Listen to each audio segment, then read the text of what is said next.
private business people to go into farming by giving them a 10-year tax holiday, an ability to write off all their losses indefinitely, really. But my government will, inshallah, make available the heavy equipment on loan. We will be able to have those equipment, because the ones we have at the moment will be refurbished. The ones that have been down.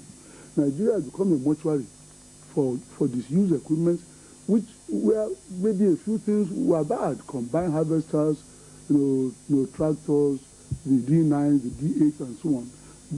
The harrow, all these equipments are there.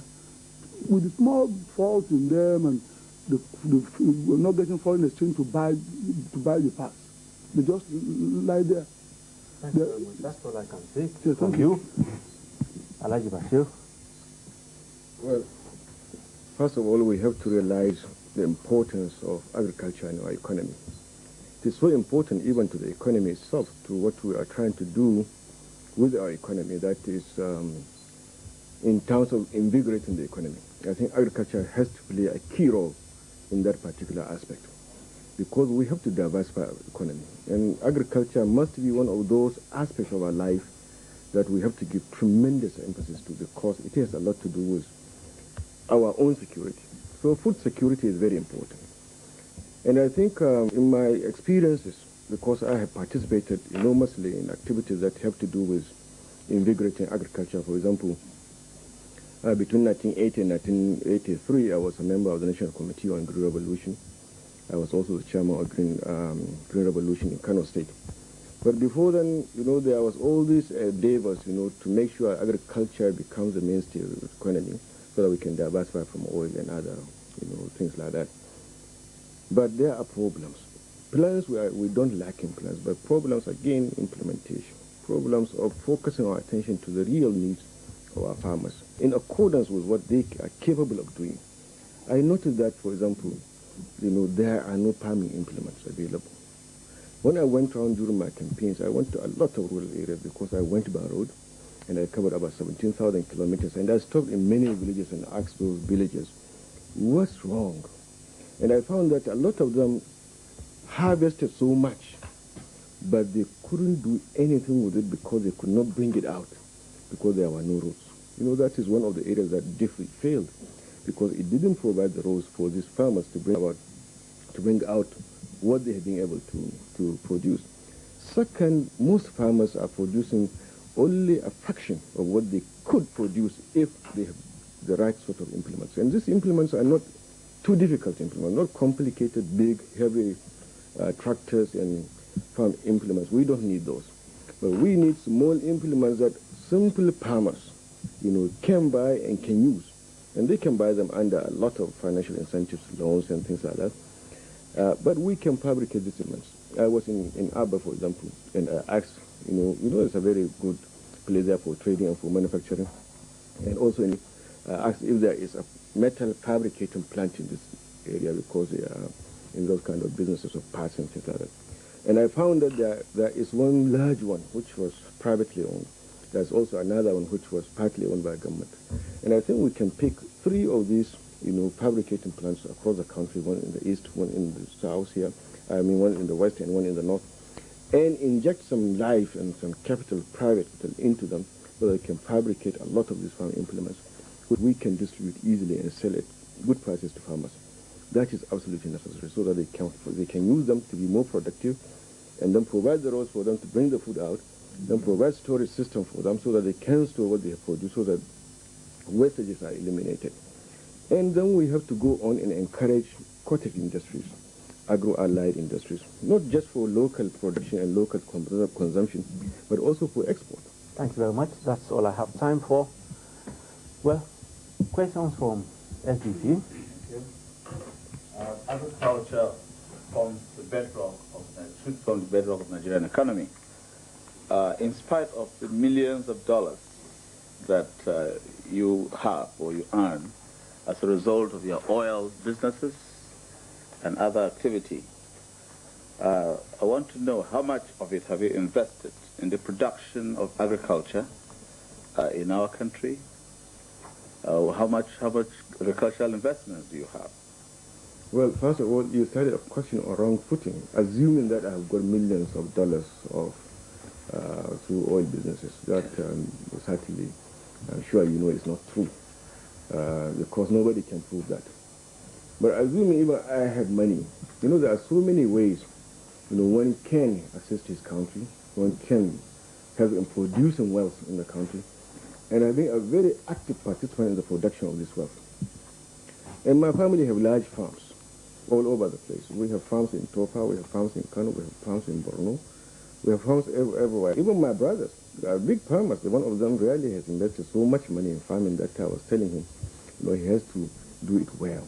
And we are encouraging him, providing him with capital to do that. And we are encouraging our farmers and everybody to do farming. And I am doing it in my own sort of way. I have not invested as Chief Bashir Abiola have invested because I don't have much.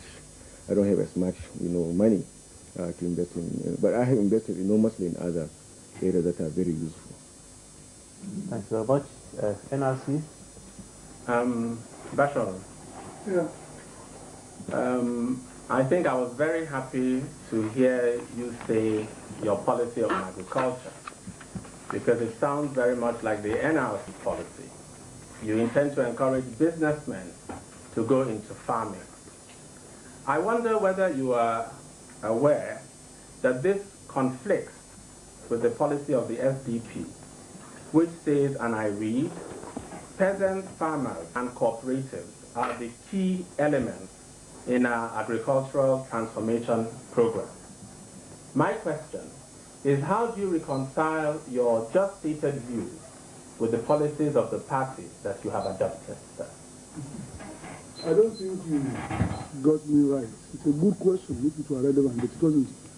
I did say that the NALDA program I consider is a success ab initio because it arranges cooperatives to run those farms with inputs from government, which those cooperatives will refund as they sell their farm produce. That is SDP policy. Cooperatives, I said, not some well-connected individuals. The cooperatives in the localities where the land has been cleared and made ready for planting. So that question is a no question. Well, we move to the next issue. We can't really exhaust all the issues, all the key issues in the economy. So we will move to the social sector now. Alhaji Bashir, what is your attitude to the call by individuals and groups for a national conference to discuss the problems of this country? Well, this country has some problems, and I think most of these problems can be traced to some sort of frustrations due to certain things that have happened in the past and are presently happening. Fortunately for this country, we have been able to vote in a National Assembly whose main purpose is to discuss national issues such as this one. If there are, but it is a free society, and I think people should be freely discussing their problems, provided those kind of discussions will not be taken too far as to threaten, you know, the survival or integrity of this country. There is nothing wrong in people discussing issues and finding solutions to these issues. I am not averse to the idea of anybody discussing the problems of Nigeria.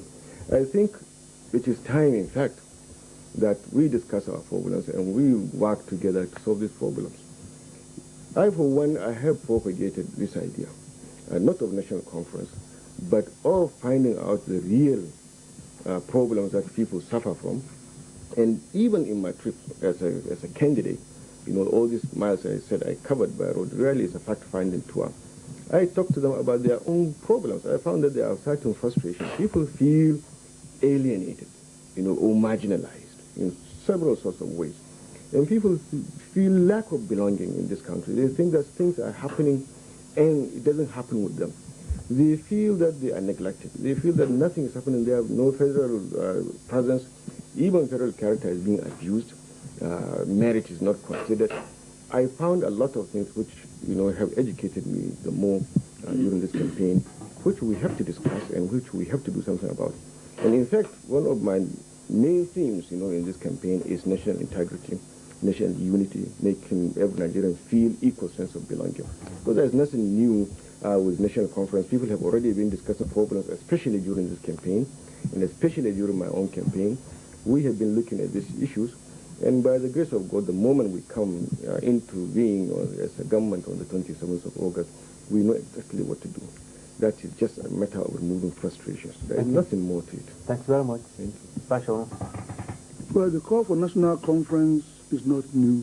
In fact, there was at one point, it virtually received the approval of government through the present government. Then, of course, every government, like a woman, can change its mind, which was what happened. But quite candidly, I think we have pursued a more viable alternative of going through the National Assembly, of having the National Assembly election. I did say to the National Assembly members that they should hold hearings on any issue of concern to any group of Nigerians. Nothing wrong with the National Assembly calling the Ogoni people to discuss their agonies and let the public know about it. The beauty of democracy is that everything is in the open, transparency.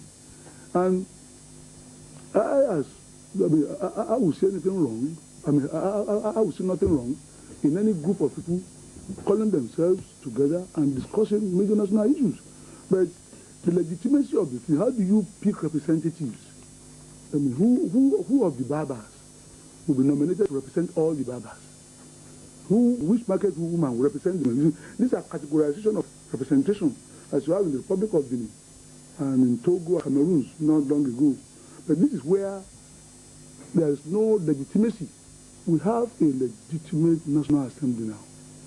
And I believe the quicker, the sooner we rally around them and strengthen them, the better for us. They may not be the most ideal. Two-party system might not be the most important, may not be the most ideal thing. But that is what we have at the moment. Go from known to the unknown and improve it. And let us start somewhere. We need democracy. And I think we have got it. Thank you very much. NRC, your question is? Chief Abiola, first of all, I'd like to take exception for you calling me uncivilized in this debate. I hope that you would withdraw that before the end of this debate. I think it is a mutual discussion we are having here in the interest of Nigerians. It's okay. To the issue. I'm sorry. To the issue. I realize that you have the transition program at the tail end of it. You know, you have consistently said you would not participate in politics, or you would not participate in this particular transition program. So you may not be in a position really, to know how things have gone so far.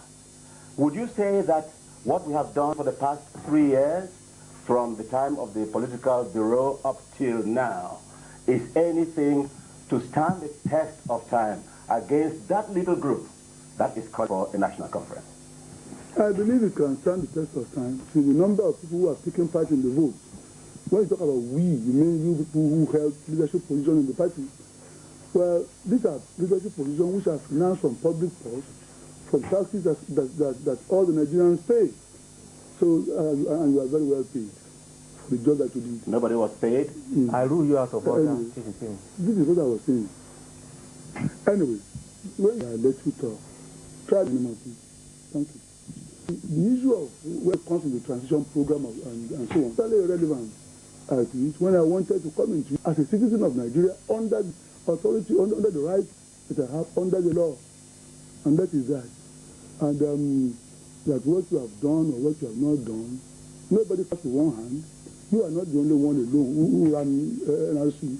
You are an executive, and all the millions of Nigerians kept voting and voting at every election were participants too. Remember, in this new system, there is no joiners. I mean, there is no founders. We are all joiners. Whether you join on day 1 or join on day 3040, it's relevant. Thank you very much. I hope we will keep to relevancy. Yeah. That's all I can take on that. The next issue is for you, Bashorun. Oh, sorry. Thanks for reminding me. Yes. SDP.